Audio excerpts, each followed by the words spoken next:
আসসালামু আলাইকুম। তো আজকে আমরা নিউমেরিক্যাল মেথডের আমাদের সিরিজের 4 নাম্বার মেথড শুরু করব, সেটা হচ্ছে Lagrange interpolation method. Lagrange interpolation মেথডটা আগের যে মেথডগুলো আছে সেটা থেকে একটু ডিফারেন্ট, বাট এটা ইজি আছে। কিভাবে ইজি?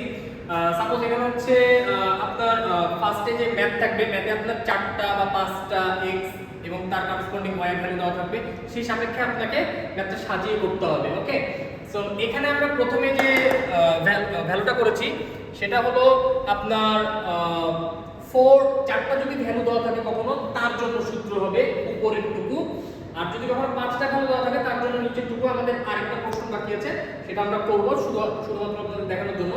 তো জিনিসটা কিভাবে ওয়ার্ক করে বা সূত্রটা কিভাবে লিখতে হয়, প্রথমে আপনি যেটা করবেন, আপনি x মাইনাস যেটাকে আপনি ফিক্সড ধরবেন, আপনাকে কি করতে হবে, প্রত্যেকটা পোরশন, যদি আমরা এই টোটালটাকে একটা পোরশন ধরি প্লাস এই টোটালটাকে একটা পোরশন ধরি, আপনি যেটা করবেন সেটা হলো যে আপনাকে কোনো একটা ভ্যালুকে ফিক্সড ধরতে হবে। সাপোজ এইখানে আমি x0 y0 কে ফিক্সড ধরেছি, অর্থাৎ যেই x এর ভ্যালুটাকে আমরা ফিক্সড ধরবো তার করেসপন্ডিং y ভ্যালুটাকে আমরা ফিক্সড ধরবো মনে মনে। কিরকম ভাবে ফিক্সড ধরবো, আমরা এখানে ফিক্সড ধরার কারণে নিচে x0 থেকে x1 কে বাদ দিয়েছি, x0 থেকে x2 কে বাদ দিয়েছি, x0 থেকে x3 কে বাদ দিয়েছি। আচ্ছা, আর উপরে যেটা করব, অলওয়েজ x থেকে যেটাকে আমরা ফিক্সড ধরেছি সেটা বাদে বাকি যে x এর ভ্যালুগুলো আছে সেগুলোকে বাদ দিব। তাহলে দেখুন কিভাবে কাজ করছে, আমরা এখানে x0 কে ফিক্সড ধরেছি, তাহলে এইখানে আমরা উপরে x0 কে বাদ দিব না, সেটা বাদে বাকিগুলো যা আছে তাকে বাদ দিই। তাহলে x থেকে x1, x থেকে x2, x থেকে x3 কে বাদ দিয়েছি। জিনিসটা কিভাবে হচ্ছে, x থেকে সবগুলোকে বাদ দিব, যেটাকে ফিক্সড ধরবো সেটা ছাড়া। আর নিচে কি করব, উপরে যেগুলোকে বাদ দিয়েছি, ফিক্সড যেটাকে ধরেছি সেটা থেকে বাকিগুলোকে বাদ দেব। ওকে, আচ্ছা, এইটা তো আমরা দেখলাম। এখন আমরা এইটার ক্ষেত্রে দেব, আমরা এইখানে বলছি ফিক্সড ধরেছি x1 কে। ওকে, তাহলে x1 কে ফিক্স ধরেছি মানে কি, উপরে x থেকে x0 বাদ দিয়েছি, x থেকে x2 বাদ দিয়েছি, x থেকে x3 বাদ দিয়েছি, আর যেটাকে ফিক্সড ধরেছি x0 x1 থেকে x0, x1 থেকে x2, x1 থেকে x3।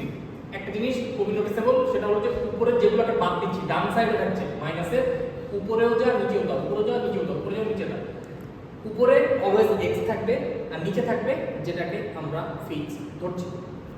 সেম ওয়েতে x থেকে আমরা এখানে কত, x1 কে ফিক্স ধরেছি, আমরা এখানে x2 কে ফিক্স ধরব, x থেকে x0, x থেকে x1, x থেকে x3, এবং x2 থেকে x0, x2 থেকে x1, x2 থেকে x3 বাদ দিয়েছি। এন্ড মোস্ট ইম্পর্টেন্ট, আমরা যেটাকে ফিক্স ধরছি তার করেসপন্ডিং যে y ভ্যালু আছে সেটাতে গুণ, এই যে গুণ। ওকে, আচ্ছা, সেম ওয়েতে আমরা তাহলে লাস্ট যে আমাদের পোরশনটা আছে সেটা চলে আসছে। আমরা x3 কে ফিক্স ধরছি, x থেকে x0, x থেকে x1 মাইনাস, x থেকে x2 মাইনাস, আর সেম ভাবে x3 থেকে x1, x3 থেকে x1, x3 থেকে x2 কে বাদ দিচ্ছি এবং y3 দিয়ে গুণ করছি। এটা গেল 4টা ভ্যালুর জন্য। বাই চান্স যদি আপনাদের 5টা ভ্যালু থাকে সেক্ষেত্রেও আপনারা সেম ওয়েতে করবেন, জাস্ট আপনাদের একটা অংশ বাড়বে, যেহেতু 5টা ভ্যালু, তাহলে x0, x1, x2, x3, x4 পর্যন্ত আছে, এই জন্য আমরা x4 পর্যন্ত এসেছি। আপনাদের জন্য জাস্ট একটা পোরশন আমরা লিখবো, তাহলে আপনারা জিনিসটা বুঝে যাবেন। সেটা হলো এই যে same way, just everything same, just একটা পোরশন বেড়ে যাচ্ছে। এটা আমাদের এই অঙ্কের শেষ পোরশন। আমরা দেখি তো আমরা কি কি ফিক্স ধরেছি এর আগে। y0 কে ফিক্স ধরেছি, y1, y2 মানে বলতে পারো যে x0, x1, x2, x3 কে ফিক্স ধরেছি, বাকি থাকে x4। তো আমরা x4 কে এখানে ফিক্সড ধরব। ওকে, তো আমরা এখানে x4 টা লিখে দিলাম, যাতে আমরা এই জিনিসটাকে উপরে বদলা দিই, আমাদের জন্য ভুল না হয়। x থেকে x1, x থেকে x0, x থেকে x1, x থেকে x2 এবং x থেকে x3 কে আমরা বাদ দিলাম। ওকে, নিচে আমরা যেটা করব, যা বাদ দিয়েছি সেমই বাদ দেব, জাস্ট ওটা x থেকে বাদ দিয়েছিলাম, এবার x4 থেকে বাদ দেব। x4 থেকে x0, x4 থেকে x1, x4 থেকে x2, x4 থেকে x3। ওকে, এন্ড যেটাকে আমরা ফিক্স ধরেছিলাম x4, তার করেসপন্ডিং y4 দিয়ে আমরা গুণ দেব। এইটুকু আমাদের সূত্রের কাজটা শেষ। সো আমরা আমাদের প্রশ্নটা লিখে ফেললাম, আলোচনার জন্য আমরা একটা প্রশ্নটা আগে লিখে ফেলেছি। তো এখানে আমরা দেখতে পাচ্ছি যে আমাদের x এর কয়টা ভ্যালু দেওয়া আছে 1 2 3 4 করসপন্ডিং আমরা দেখতে পাচ্ছি f অফ x মানেই হলো y ওকে তো y এর আমরা কয়টা ভ্যালু দেখতে পাচ্ছি 1 2 3 4 ওকে এখানে একটা জিনিস খেয়াল করবেন যে সব সময় যে সবকিছু ভ্যালু বাড়বে এমন কোনো কথা নেই যেমন এখানে ভ্যালু বাড়ছে কিন্তু এখানে কিন্তু ভ্যালু কমছে হতে পারে সমীকরণের জন্য ভিতরে কি সমীকরণ আছে আমরা জানি না যদি অনেক সময় সমীকরণ থেকে y এর ভ্যালু বের করতে বলে অনেক সময় সমীকরণ ছাড়া জাস্ট y এর ভ্যালু দেওয়া থাকে দ্যাটস নট কনসার্নিং আপনাকে যেটা করতে হবে সেটা হলো আপনাকে প্রশ্নের এই পোরশনটার দিকে তাকাতে হবে what is the value of f of 1.5 অর্থাৎ আপনার x এর ভ্যালু হচ্ছে 1.5 এটা করসপন্ডিং আপনাকে বের করতে হবে একটা জিনিস সেটা হলো x এর ভ্যালু 1.5 না সেটা কি প্রশ্নের আগে আপনি চিন্তা করে ফেলবেন যে 1.4 এবং 1.6 এই দুই রেঞ্জের মাঝে হচ্ছে 1.5 আছে অর্থাৎ তাহলে এই দুই রেঞ্জের করসপন্ডিং ওয়ার ভ্যালু কত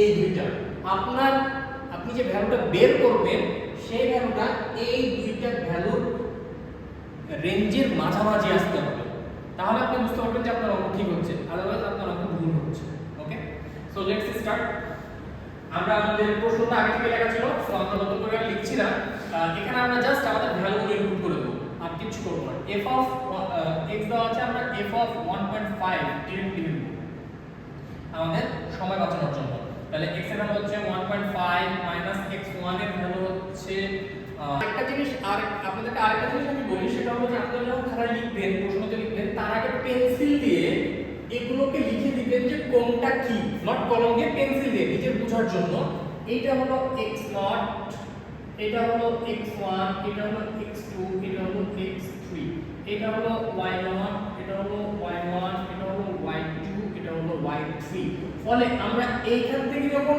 সমীকরণের জাস্ট ভ্যালুগুলো বসাবো কিছুই করা লাগবে না জাস্ট দেখবেন আর বসাবো দ্যাটস ইট আমরা সেই কাজটা করব ওকে আমরা কিছুটা কাজ আগে রেখেছি আপনাদের জন্য যারা আপনারা জিনিসটা বুঝতে পারেন জাস্ট খালি আমরা ভ্যালুগুলো ইনপুট করছি ওকে কোনো কাজ নেই জাস্ট ভ্যালুগুলো ইনপুট করা আপনাদের জন্য জাস্ট একটা প্রশ্ন আমরা দেখাচ্ছি যেন আপনারা জিনিসটা বুঝতে পারেন x এর ভ্যালু আমরা কি জানি x এর ভ্যালু পেয়েছি আমরা হচ্ছে 1.5 মাইনাস x0 অর্থাৎ 1 1.5 মাইনাস 1 1.5 মাইনাস x1 অর্থাৎ হচ্ছে 1.2 এবং 1.5 মাইনাস হচ্ছে x2 এর ভ্যালু হচ্ছে 1.4 নিচে কি হবে নিচে যেটা হবে সেটা হলো যে আমরা কি কোনটা ফিক্স ধরেছি x3 কে ফিক্স ধরেছি এই জায়গায় তো 1.6 মাইনাস 1 এই জিনিসটাই বসছে 1.6 মাইনাস 1.2 এই জিনিসটাই বসছে 1.6 মাইনাস 1.4 এবং করসপন্ডিং কি দিয়ে গুণ করব আমরা যেহেতু x3 কে ফিক্সড করেছি তাহলে আমরা এখানে y3 যেটা আছে সেটা দিয়ে গুণ করব অর্থাৎ 0.1109 সো দ্যাটস ইট জাস্ট আমরা এখন ক্যালকুলেশন করব আপনারা ডাইরেক্ট বসাবেন না মানে ডাইরেক্ট বলতে একবারে পুরোটা ইকুয়েশন বসাবেন না এক্ষেত্রে একটু ভুল হওয়ার চান্স আছে কারণ এটা অনেক লেন্থি হয়ে যায় আপনারা যেটা করবেন এই পোরশনের একটা মান বের করবেন এই পোরশনের মান বের করবেন এই পোরশন তারপর সবগুলো যোগ করবেন ওকে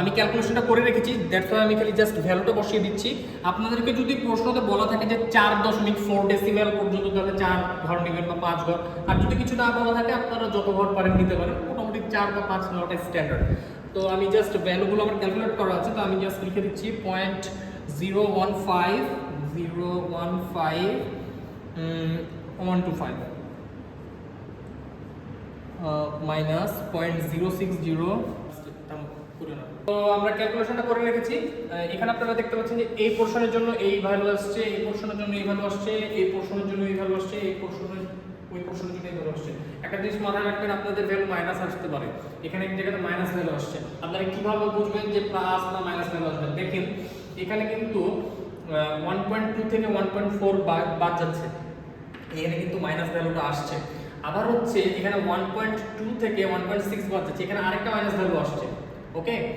সো এখানে এখন আপনাদের মনে হতে পারে তাহলে তো মাইনাস মাইনাস প্লাস হয়ে গেল টুইস্ট হচ্ছে এখানে 1.6 থেকে 1.5 থেকে 1.6 বাদ যাচ্ছে অর্থাৎ মাইনাসে মাইনাসে তো প্লাস হচ্ছে সাথে আবার উপরে একটা মাইনাস তার মানে কি টোটাল প্লাসের সাথে মাইনাস সেই জন্য মাইনাস ভ্যালু আসছে অন্যান্যগুলোর ক্ষেত্রে আপনারা চেক করবেন অনেক সময় প্লাস মাইনাস এরকম হয়ে জিনিসটা মিনিমালাইজড হয়ে যাচ্ছে ওকে যেমন এখানেও অনেক ক্ষেত্রে হয়েছে, এখানে 1 থেকে 1.2 ফার্স্টে মাইনাস, তারপর 1 থেকে 1.4 মাইনাস দুইটা আসছে, মাইনাস মাইনাসে প্লাস, আবার হচ্ছে 1 থেকে 1.6 আরেকটা হচ্ছে মাইনাসে প্লাস হলো। আবার উপরে দেখেন এই দুটো ঠিকই আছে, আবার 1.5 থেকে 1.6 মাইনাস, তাহলে যে এখানে একটা মাইনাস বেঁচে ছিল মাইনাসে প্লাস হয়ে যায়, সেই জন্য প্লাস আসছে। তো এই জিনিসটা আপনারা খেয়াল রাখবেন প্লাস মাইনাসের ক্ষেত্রে, ওকে। এবং ক্যালকুলেটরটা খুব সাবধানে লিখবেন, ওকে। আমরা জাস্ট উত্তরটা লিখে দিচ্ছি, সেটা হলো যে 0.1294375, দিস ইজ आवर অ্যানসার। এখন আমাদের অ্যানসারটা ঠিক হয়েছে না ভুল হয়েছে এটা আমরা কিভাবে বুঝবো? আপনাদেরকে ফার্স্টেই বলেছিলাম, সেটা হলো যে আমাদের x এর ভ্যালু ছিল 1.5, অর্থাৎ 1.4 এবং 1.6 এর মাঝামাঝি। আমরা যে y এর ভ্যালুটা পেয়েছি সেটা হলো 1.1294 ধরতে পারি। তো এখানে আমরা দেখি যে আমরা যে এই দুটো কারেসপন্ডিং ভ্যালু কত, 0.1497 এবং 0.1109, তার মানে কত আসছে 0.12, অর্থাৎ আমাদের এই দুইটার ভ্যালু মাঝামাঝি কিন্তু একটা ভ্যালু আসছে, অর্থাৎ দুইটা রেঞ্জের মধ্যে। তার মানে আমরা কি বলতে পারি যে আমাদের অঙ্কটা করা ঠিক আছে, ওকে। যদি আপনাদের কখনো লিমিট পার হয়ে যায়, বেশি হয়ে যায় বা কম হয়ে যায়, সেক্ষেত্রে আপনারা বুঝবেন যে আপনাদের অঙ্ক ভুল হয়েছে। That's it. এভাবে আপনাদের হচ্ছে ল্যাগ্রাঞ্জ ইন্টারপোলেশন মেথড করতে হবে। 4টা থাকুক, 5টা থাকুক, 6টা থাকুক, জাস্ট নিয়ম ওয়াইজ বাড়াতে থাকবেন, কমাতে থাকবেন, এভাবে অঙ্কটা করতে হবে। Thank you everyone.